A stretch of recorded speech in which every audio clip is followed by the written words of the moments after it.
افسانے کا نام تمنا۔ تمنا وہ لڑکی تھی جسے جنوبی ایران میں پہلے میں نے دیکھا تھا، لیکن جب شیطان نے اسے شمالی ہندوستان میں دیکھا تو فوراً عاشق ہو گئے۔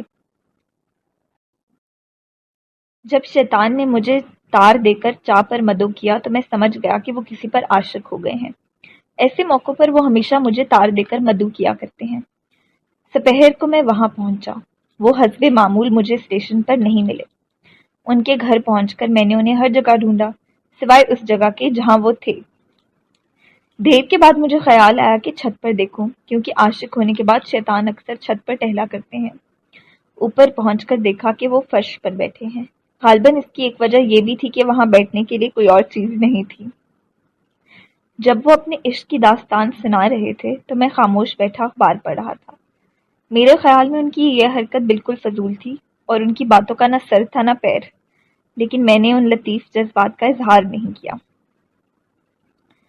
جب انہوں نے ناکامی کی صورت میں اپنے آپ کو اس دنیا فانی سے ڈسمس کر دینے کی دھمکی دی تو میں چونکا۔ آخر تم چاہتے کیا ہو؟ میں نے اخبار کو تہہ کرتے ہوئے پوچھا۔ مجھے مدت سے ایسی لڑکی کی تلاش تھی جو تعلیم یافتہ ہو، سلیقہ شعور ہو اور خوبصورت ہو۔ تو یہ کیوں نہیں کہتے کہ تمہیں 3 لڑکیوں کی تلاش تھی؟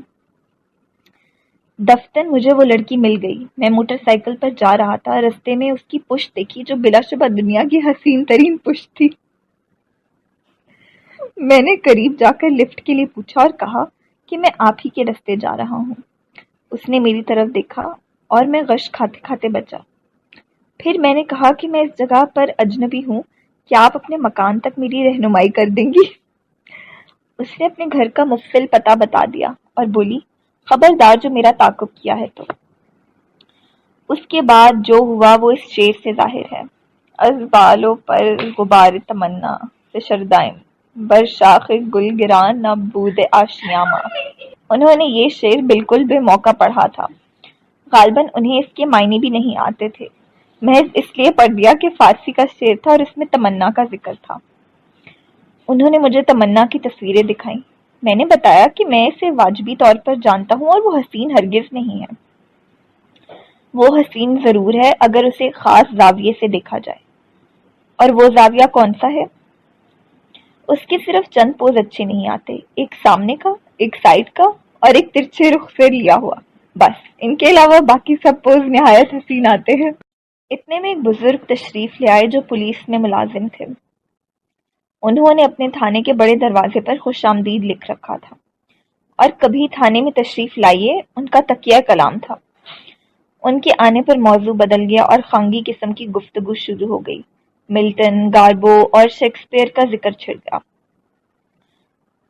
اگلے روز شیطان مجھے تلخ صاحب کے ہاں لے گئے۔ رستے میں مجھے معلوم ہوا کہ خوش قسمتی سے شیطان کی ملاقات دنیا کی عظیم ترین ہستی سے ہو گئی ہے۔ تلخ صاحب سماج کے سب سے بڑے باغی ہیں، ملک کے سب سے بڑے انسان ہیں۔ ان کی تحریروں میں جادو ہے، ان کے قلم میں زہر ہے۔ پیچ دار رستوں سے اور تنگ گلیوں سے گزر کر ہم ایک بسیدہ سے تاریک مکان میں پہنچے، جہاں ایک منحنی سا زرد رو سیکنڈ ہینڈ انسان اینک لگائے کچھ لکھ رہا تھا۔ سامنے چند حضرات بیٹھے اسے غور سے دیکھ رہے تھے۔ ایک کونے میں ایک مریض سا کتا بیٹھا دم ہلا رہا تھا۔ شیطان نے میرا تعارف کرایا۔ آپ نیشنلسٹ ہیں یا سوشلسٹ؟ اس نے پوچھا۔ پتہ نہیں، میں نے جواب دیا۔ تو پھر امپیریلسٹ ہوں گے؟ جی نہیں۔ تو پھر آپ ہیں کیا؟ انسان ہوں۔ آپ انسان ہرگز نہیں ہو سکتے جب تک آپ کم از کم کمیونسٹ نہ ہوں۔ ان سب میں فرق کیا ہے؟ تو گویا آپ کو فرق بھی نہیں معلوم؟ غضب خدا کا! سچ مچ میں آج تک نہیں سمجھ سکا کہ ایک ریئلسٹ ایک مارکسسٹ سے کیوں خفا ہے، ایک فاشسٹ ایک انارکسٹ سے اچھی طرح کیوں پیش نہیں آتا، ریئلسٹ کیوں علیحدہ رہتے ہیں۔ ہمارے نوجوان کس قدر بے بہرا ہیں، کتنے افسوس کی بات ہے۔ تلخ صاحب انہیں چھوڑیے، اپنا مضمون سنائیے، ایک صاحب بولے۔ تلخ صاحب نے اپنا مضمون شروع کیا۔ دنیا کی سب سے بڑی لعنت بیوروکریسی ہے جو کسی بیمار دماغ کا بیمار خواب معلوم ہوتی ہے، اگرچہ ڈیموکریسی اس سے بھی بڑی آفت ہے۔ مگر میرا خیال ہے کہ اگر آج ڈپلومیسی کا خاتمہ ہو جائے تو دنیا میں امن پھیل جائے۔ سچ پوچھئے تو دنیا کی بےہودہ ترین چیز ارسٹوکریسی ہے، اور لیکن آپ کی کوئی پالیسی ہونی چاہیے، میں ڈرتے ڈرتے بولا۔ میں پالیسی کے بھی خلاف ہوں، پالیسی پر لعنت ہے، میں باغی ہوں، میں سماج کے خلاف ہوں، اس فرسودہ نظام کے خلاف ہوں، نظام شمسی کے خلاف ہوں، زمین و آسمان اس خدائی کے خلاف ہوں۔ لوگ مجھے دہریہ سمجھتے ہیں، ہاں میں دہریہ ہوں، خدا کا شکر ہے کہ میں دہریہ ہوں۔ ذرا سوچئے تو صحیح، کس نے میری زندگی سے لطافتیں چھین لی؟ کس نے میری ناک پر اینک لگا دی؟ کس نے میرا ہاضمہ تباہ کر دیا؟ کس نے اس کمرے میں مکڑی کے جالے لگا دیے؟ کس نے میرے معصوم کتے کا یہ حال کر دیا کہ وہ بعض اوقات مجھے پہچانتا بھی نہیں، اجنبی سمجھتا ہے؟ یقیناً یہ کسی کا قصور ہے، اس کہنا نظام اور اس فرسودہ خدائی کا قصور ہے۔ واپسی پر شیطان نے بتایا کہ وہ تلخ صاحب کے ساتھ مل کر ایک رسالہ نکال رہے ہیں جس کا نام تمنا رکھیں گے۔ بڑی اپنی بےہودہ سی موٹر میں آیا جس کی ہر چیز شور مچاتی تھی سوائے ہارن کے۔ سپیڈو میٹر عرصے سے کام نہیں کر رہا تھا۔ رفتار یوں معلوم کی جاتی تھی کہ 20 میل فی گھنٹہ پر داہنا مڈگارڈ ہلتا تھا، 25 میل پر بایاں اس کا ساتھ دیتا، 30 میل پر فٹ بورڈ تھر تھرانے لگتا اور 35 پر سب کچھ۔ اس سے زیادہ تیز غالباً نہ موٹر چل سکتی تھی نہ ہم اسے چلانے دیتے تھے۔ موٹر میں اس قدر بھیڑ ہوتی کہ یہ معلوم کرنا محال ہو جاتا کہ اسے چلا کون رہا ہے، وہیل کس کے ہاتھ میں ہے، بریک پر کس کا پاؤں ہے تو کلچ پر کسی کا۔ ذرا دیر کے بعد خل مچتا، میں گیئر بدلوں گا، تم ذرا کلچ دبانا، ذرا بریک دبانا، میں موڑنے لگا ہوں۔ طلق صاحب کے اعزاز میں پارٹی ہو رہی تھی جس میں تمنا خانم بھی اپنے عزیزوں سمیت مدعو تھی۔ ہم وہاں پہنچے تو صرف چند ترقی پسند شعراء اور ادیب بیٹھے تھے۔ طلق صاحب اور خواتین کا انتظار ہو رہا تھا۔ ایک ادیب شیطان کے پرانے ہم جماعت نکلے، انہیں دیکھتے ہی اچھل پڑے۔ ان چند سالوں میں تم کتنے بدل گئے ہو، میں نے صرف تمہارے ہیڈ سے پہچانا۔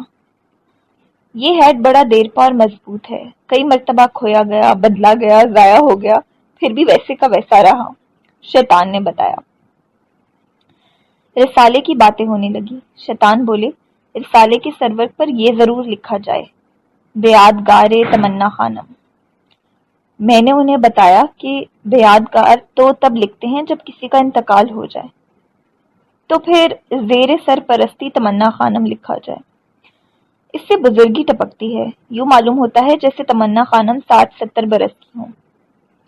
رسالے کا نام صرف تمنا رکھا جائے، بڈی نے مشورہ دیا۔ ایک صاحب جو رسالے کے ہونے والے مینیجر تھے فائل کھولنے لگے۔ حضرات، میں نے رسالے کے کچھ قواعد و ضوابط مرتب کیے ہیں، سنیے۔ نمبر 1، یہ ماہ نامہ ہر ماہ کی آخری تاریخ کو شائع ہوگا۔ نمبر 2، مضمون نگار حضرات سے التماس ہے کہ فی الحال مضمون بھیجنے کی ضرورت نہیں ہے۔ نمبر 3، صرف ترقی پسند اشتہار شائع کیے جائیں گے۔ نمبر 4، دفتر رات کے 3 بجے بند کر دیا جائے گا، اس کے بعد کوئی صاحب تشریف نہ لائیں۔ نمبر 5، دکھ پہنچانے والی تنقیدیں اور دل آزار مضامین اکثر شائع ہوا کریں گے، اور نقصان کی صورت میں نفع برابر تقسیم کیا جائے گا، اسے نمبر 6 رکھیے۔ ایک صاحب جو مالی امداد دے رہے تھے بولے، یہ فیصلہ باقی ہے کہ اسے مصور مجلہ بنایا جائے یا نہیں۔ یہ دیکھیے میں چند تصویریں لایا ہوں، مستقبل کے مینیجر نے کہا۔ ایک ترقی پسند تصویر پر شیطان چونک پڑے، اس کا مصور کون ہے؟ ریمبرانڈ۔ یہ تصویر ضرور چھاپی جائے، آپ ریمبرانڈ صاحب سے اس کا سودا کر لیجئے۔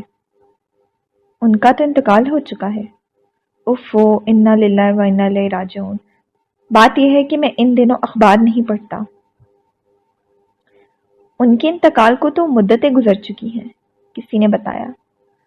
بڑی نے مشورہ دیا کہ بالکل نئی وضع کا پرچہ نکالا جائے جس میں ہر قسم کے مضامین ہوں، افسانوں کا علیحدہ حصہ ہو، ٹھوس مضامین کا علیحدہ، غزلیں اور نظمیں علیحدہ ہوں۔ اسی طرح خواتین کے لیے بھی کچھ جگہ چھوڑی جائے۔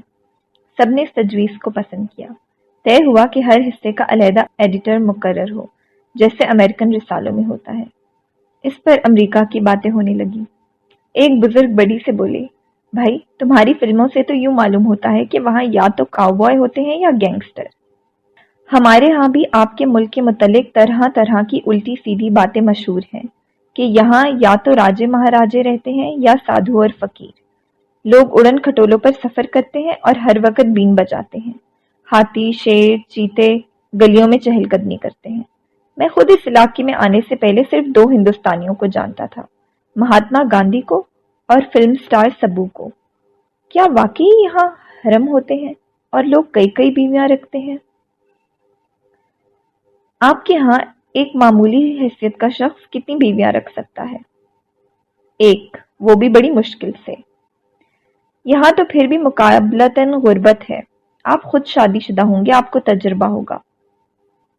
جی نہیں، میں کنوارا ہوں، بڑی نے شرما کر بتایا۔ دراصل مجھے اب تک کسی سے محبت نہیں ہوئی، اس لیے شادی نہیں کی۔ بھلا آپ دونوں کیوں بے رنگ ہیں؟ تمہارے ملک میں محبت کرنا جتنا آسان ہے اتنا ہی یہاں مشکل ہے۔ ہندوستان میں محبت کرتے وقت سب سے پہلے مذہب آئے گا۔ اگر دونوں فریق ہم مذہب ہیں تو محبت ہو سکے گی، ورنہ ہرگز نہیں۔ آپ سر پٹکیے، اپنا سینہ کوٹیے، خودکشی کر لیجیے، لیکن آپ کسی غیر مذہب سے محبت نہیں کر سکتے۔ مذہب کے بعد ذات پات آئے گی، اور پھر اقتصادیات کا قضیہ، یعنی آپ کی مالی حالت، پھر اونچے گھرانے اور نیچے گھرانے کا سوال ہوگا، اور آخر میں سب سے اہم نقطہ آئے گا، ابا جان۔ ہندوستان میں ابا جان کی مرضی کے بغیر کچھ نہیں ہو سکتا۔ اگر اتنی رکاوٹوں کے باوجود آپ میں محبت کرنے کا حوصلہ ہے تو… اونچے گھرانے سے تمہاری مراد وہ لوگ تو نہیں جو اوپر کی منزل میں رہتے ہیں؟ بڑی نے پوچھا۔ نہیں، بلکہ وہ لوگ جن کی مالی حالت اچھی ہے۔ میں نے ہندوستانی فلمیں دیکھی ہیں، میرے خیال میں یہاں پرندوں کو بڑی اہمیت دی جاتی ہے۔ پرندوں پر گانے گائے جاتے ہیں، پرندوں کو دیکھ کر ہیرو کو ہیروئن کی یاد آ جاتی ہے اور ہیروئن کو کوئی اور۔ پرندے چاہیں تو کہانی کا رخ بدل سکتے ہیں۔ حالانکہ حقیقت یہ ہے کہ پرندوں کو انسانوں سے ذرا سی بھی دلچسپی نہیں، اور یہ ہماری اتنی سی پرواہ نہیں کرتے۔ تمہارے ہاں آب و ہوا کس قسم کی ہے؟ وہاں کے ذرائع آمد و رفت، برآمد و درآمد، ذرائع معاش بیان کرو۔ ایک صاحب جو جغرافیے کے استاد تھے بولے۔ جہاں میرا گھر ہے وہاں کی آب و ہوا ایسی عجیب ہے کہ نہ آپ کا یقین ہے نہ ہوا کا اعتبار۔ صبح لو چل رہی ہے تو شام کو برف پڑ رہی ہے۔ مشہور تھا کہ ایک رات اتنی سردی پڑی کہ سڑکوں پر استادہ آہنی مجسمے کانپنے لگے، اور انہوں نے اپنے ہاتھ اپنی جیبوں میں چھپا لیے۔ ایک برف کا بنا ہوا مجسمہ بھاگ کر سامنے کے مکان میں جا چھپا۔ ایک روز برف باری ہوئی، میں اپنے بھائی کے ساتھ باہر گیا۔ اچانک اتنی تیز دھوپ نکلی کہ ہم باری باری ایک دوسرے کے سائے میں بیٹھے تھے۔ ایک اور واقعہ مشہور ہے۔ ہمارے گاؤں کے باہر ایک جھیل ہے۔ ایک تیراک نے اونچی چوٹی سے اس میں چھلانگ لگائی۔ ذرا نیچے آ کر اسے پتا چلا کہ پانی خشک تھا اور پتھر نظر آ رہے تھے۔ وہ بڑا سٹ پٹایا۔ دیکھتے دیکھتے ایک بادل آیا، برسا اور جھیل میں پانی بھر گیا۔ لیکن اتنی سردی ہو گئی کہ پانی یخ ہو گیا۔ چھلانگ لگانے والے کا اور بھی برا حال ہو گیا۔ دفتن سورج نکل آیا، فوراً برف پگھل گئی اور اس نے چھلانگ پانی میں لگائی۔ لیکن جب وہ کنارے پر پہنچا تو اتنی گرمی ہو گئی تھی اسے سرسام ہو گیا۔ آپ امریکن زندگی کے متعلق ایک مضمون لکھیے اس رسالے کے لیے، ہونے والے مینیجر بولے۔ وہاں کے اسکولوں کی زندگی کے متعلق بھی کچھ بتائیے، وہی استاد بولے۔ ہمارا اسکول دریا کے کنارے تھا۔ سردیوں میں دریا جم جاتا، ہم لوہے کے خاص جوتے پہن کر بازوؤں سے بادبان باندھ کر برف پر ہوا کے زور سے پھسلتے اور دور دور چلے جاتے۔ گرمیوں میں ایک چھوٹی سی کشتی لے کر نکل جاتے اور کئی کئی دنوں کے بعد لوٹتے۔ دریا کے کنارے کنارے لکھپتی تاجروں کی کوٹھیاں تھیں۔ این ان کے سامنے ہم بڑی استادی سے ہچکولے دے کر کشتی کو خود دبوتے۔ وہ لوگ گھبرا کر ہمیں دریا سے نکالتے، اپنے ہاں لے جاتے۔ بڑی خاطر تواضع ہوتی۔ ایک مرتبہ غلطی سے ہم نے کسانوں کے مکان کے سامنے کشتی الٹا دی۔ انہوں نے نکالا تو صحیح لیکن خوب کان مروڑے، ڈرایا دھمکایا کہ اگر کشتی چلانی نہیں آتی تو باہر کیوں نکلتے ہو۔ جب موسم خوشگوار ہوتا تو ہڑتالوں کا موسم شروع ہو جاتا۔ خفیہ جلسے ہوتے، یہ طے کیا جاتا کہ کس بہانے ہڑتال کی جائے۔ بعض اوقات ہاسٹل کی اوپر کی منزل آگ کے شعلوں اور دھوئیں سے بھر جاتی۔ اونچی منڈیروں پہ ننھے بچے چہل قدمی کرتے، ہجوم اکٹھا ہو جاتا۔ دفتن آگ دھواں بچے سب غائب ہو جاتے۔ آگ اور دھواں سائنس کے طلبہ ادویات سے پیدا کرتے تھے۔ اسکول کے پستہ قد لڑکوں کو بچوں کے کپڑے پہنا کر اوپر بھیج دیا جاتا۔ نیچے سے وہ بالکل ننھے منھے معلوم ہوتے۔ اسکول کے بڑے ہال میں جھوٹ بولنے کا مقابلہ ہوتا۔ ایک مرتبہ میں نے یہ مقابلہ صرف ایک فقرے سے جیت لیا۔ میں نے کہا کہ میں نے آج تک کبھی جھوٹ نہیں بولا۔ اور آپ کے استاد، وہ کس قسم کے تھے؟ خوب تھے۔ ایک استاد اپنے ساتھ ہر صبح کوئی 8-10 سٹون پختہ کتابیں لایا کرتے اور ہر شام واپس لے جاتے۔ اسکول میں ڈرامہ ہوا، نقل اتاری گئی۔ 2 لڑکے زرد کپڑے پہن کر اونٹ بنے اور ایک اونٹ والا بنا۔ اونٹ والے کو کسی نے بلایا اور سامان اٹھانے کو کہا۔ سودا طے ہو گیا تو اونٹ والے نے پوچھا کہ سامان کہاں ہے؟ جواب ملا کہ ہمارے فلاں استاد کی کتابیں ہیں۔ اس پر اونٹ مچل گیا، سر ہلا کر بولا ہرگز نہیں، اور بھاگ گیا۔ ایک اور استاد سبزی خور تھے۔ وہ ہمیشہ سبزیوں کی تعریف کیا کرتے اور گوشت کی برائیاں۔ ایک روز لیکچر دے رہے تھے کہ سبزیاں بہترین غذا ہیں، سبزیاں مکمل غذا ہیں۔ مثال کے طور پر ذرا گھوڑے کی طرف تو دیکھو جو سبزی خور ہے۔ ایک لڑکا اٹھ کر بولا، اور مثال کے طور پہ ذرا شیر کی طرف تو دیکھو جو گوشت خور ہے۔ ہماری جماعت کو ایک ادھیڑ عمر کی خاتون بھی کبھی کبھی پڑھاتی، ناک پر اینک، بالوں کو اکٹھا کر کے گنبد سا بنایا ہوا، بات بات پر آنکھیں مٹک رہی ہیں، انگلیاں تھرک رہی ہیں، ہاتھ ہل رہے ہیں، بازو ہل رہے ہیں، نہایت خشک باتیں کرتی۔ ایک روز کلاس میں آئی تو انہوں نے دیکھا کہ ایک لڑکا ویسے ہی اینک لگائے، ویسے ہی زنانہ کپڑے پہنے، ویسے ہی بال سر پر رکھے داخل ہوا۔ اس کے پیچھے دوسرا آیا، اسی حلیے میں پھر تیسرا، چوتھا، غرض یہ کہ ساری جماعت انہی کی طرح بنی ہوئی تھی۔ انہوں نے بات کر کے ہاتھ مٹکایا، سب لڑکوں نے اسی طرح ہاتھ مٹکایا۔ انہوں نے دیدے گھمائے، سب نے دیدے گھمائے۔ انہوں نے انگلی سے چھت کی طرف اشارہ کیا، دوسرا ہاتھ فرش کی طرف گیا، سب نے نقل کی۔ ان کا لیکچر بہت جلد ختم ہو گیا۔ اس کے بعد انہوں نے عمدن ہمیں کبھی نہیں پڑھایا۔ آپ نے وہاں کی سوشل زندگی کے متعلق کچھ نہیں بتایا، ایک ترقی پسند ادیب بولے۔ سوشل زندگی میں نے وہاں کبھی نہیں دیکھی۔ میں دیہاتی ہوں، دیہات میں بے تکلفی بہت زیادہ ہے۔ کسی کو ناشتے پر مدعو کرنا بے تکلفی کی انتہا سمجھی جاتی ہے۔ گھریلو قسم کی پارٹیاں ہوتی ہیں جن میں شمولیت کی شرط یہ ہے کہ آپ اس وقت جس طرح بھی ہوں اسی طرح آنا پڑتا ہے۔ کوئی شب خوابی کے لباس میں آتا ہے، کوئی تیرنے کے لباس میں، تو کسی نے ورک شاپ کے کپڑے پہنے ہوئے ہیں۔ آپ نے اپنا کوئی رومان نہیں سنایا؟ ذاتی رومان، ایک ترقی پسند شاعر نے کہا۔ سب نے اصرار کیا، ضرور سنیں گے۔ بڑی کچھ دیر شرماتا رہا، پھر بولا، ہالی ووڈ کا ذکر ہے۔ چاندنی رات تھی، میں باغ کے ایک گوشے میں کھڑا تھا۔ میرے سامنے گاربو تھی، معطر پھولوں کی خوشبو، ہوا کے خنک جھونکے، چاندنی کا نور، بس چاروں طرف رومان برس رہا تھا۔ میں نے بڑھ کر گاربو کے ہونٹ چوم لیے، گال چومے، پیشانی چومی، گردن چومی۔ اسے اس قدر چوما کہ میرا چہرہ فریم کے دوسری طرف نکل گیا اور تصویر پھٹ گئی۔ تلخ صاحب آئے، آتے ہی فرمایا، خدا کے لیے روفی صاحب، آپ اس طرح مت مسکرائیے، آپ کا چہرہ مسکراہٹ کے بغیر بہتر معلوم ہوتا ہے۔ آپ بولتے ہیں کہ انسان ہی ایسا جانور ہے جو مسکراتا ہے اور ہنستا ہے، روفی نے کہا۔ میں فقط اتنا جانتا ہوں کہ انسان جانور ہے۔ کاغذات نکالے گئے اور کارروائی شروع ہو گئی۔ بڑی کے مشورے کو قبول کر لیا گیا، رسالے کو کئی حصوں میں بانٹ دیا گیا۔ شیطان نے اصرار کیا کہ انہیں خواتین کے صفحات کا مدیر بنایا جائے۔ وہ ایک زنانہ رسالے کی ایڈیٹر کو جانتے ہیں، اس سے کافی مواد لے آئیں گے۔ دوسرا یہ کہ رسالے کے سرور پر اس بالوں پر غبار تمنا فشردائم والا شعر لکھا جائے۔ تلخ صاحب نے پہلی بات مان لی لیکن دوسری کے لیے انکار کر دیا۔ میں ہر روز 24 گھنٹے کام کیا کروں گا، اگر ہو سکا تو اس سے بھی زیادہ، شیطان پرجوش لہجے میں بولے۔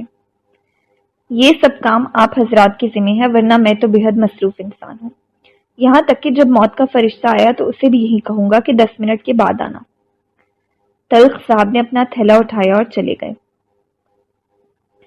بڑی نے تلخ صاحب کو بالکل پسند نہیں کیا اور بتایا کہ اس کو ہردم یہی خیال رہتا ہے کہ یہ اس وقت کسی اور جگہ ہوتا تو بہتر تھا، اور یہ اپنے آپ کو اس وقت بے حد مصروف سمجھتا ہے جب اسے کوئی کام نہ ہو۔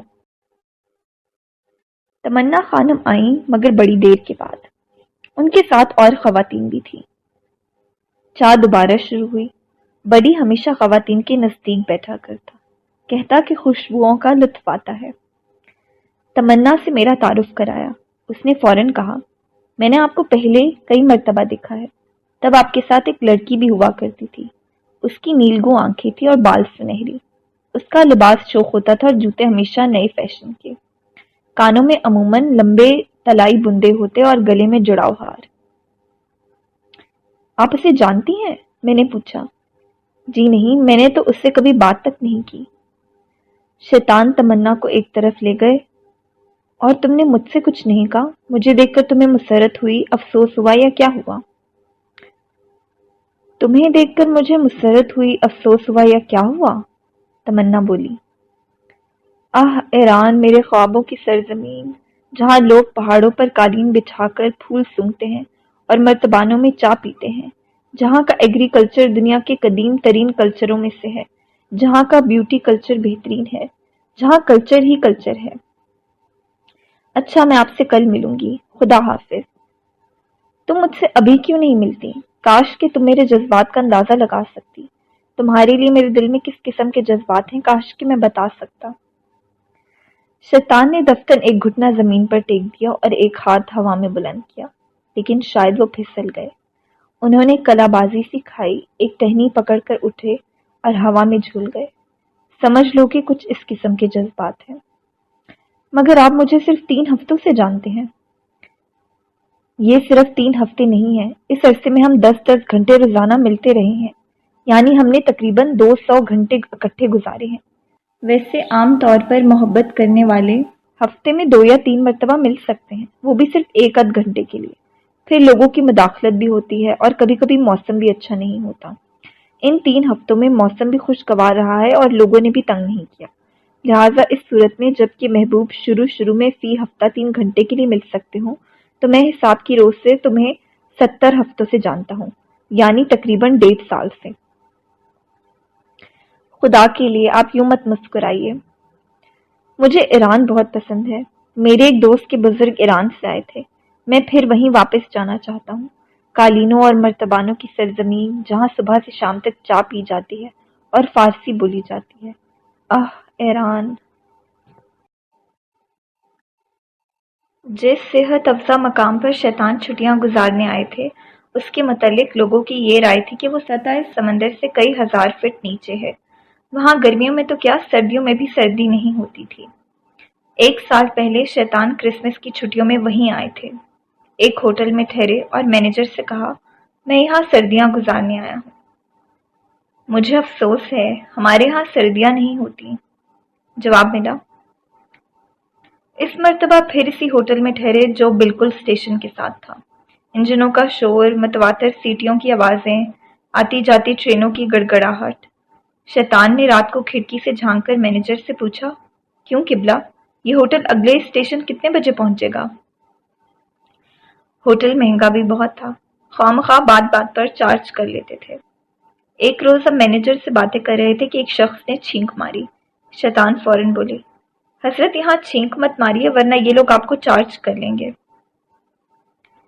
چلتے وقت شیطان نے ایک آنا مینیجر کے ہاتھ پر رکھ دیا اور کہا، میں نے غلطی سے آپ کا ایک انگور کچل دیا تھا۔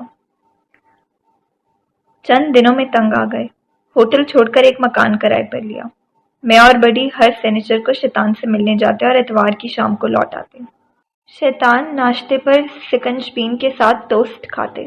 ٹوسٹ سکنج بین میں ڈبو کر، کبھی انڈے بھی ہوتے، لیکن اتنے ہلکے ابلے ہوئے کہ بس نوکر انڈے لے کر ایک مرتبہ گرم کچن سے گزر جاتا۔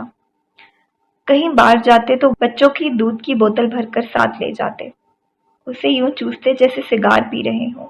کہیں بوتل نکالی، تھوڑا سا دودھ پیا، پھر جیب میں رکھ لی۔ دوپہر کو فرش پر شطرنج کھیلی جاتی، جسے شیطان انڈور گیم کہا کرتے۔ ہر دفعہ بڈی کی موٹر کے پیچھے کتے لگ جاتے۔ بڈی کا خیال تھا کہ کتوں کو ہمیشہ تجسس رہتا ہے۔ کتا سائیکل یا موٹر کے پیچھے محض تفریحاً نہیں دوڑتا، وہ دراصل یہ معلوم کرنا چاہتا ہے کہ یہ لوگ کہاں جا رہے ہیں۔ اگر ایسے موقع پر کتے کو مخاطب کر کے صاف صاف بتا دیا جائے کہ کہاں جا رہے ہو اور کتنی دیر کے لیے جا رہے ہو، تو وہ فوراً پیچھے ہٹ جاتا ہے اور کچھ نہیں کہتا۔ بڈی یہ نسخہ اکثر استعمال کیا کرتا۔ ایک مرتبہ کتوں سے گفتگو کرتے کرتے حادثہ ہو گیا۔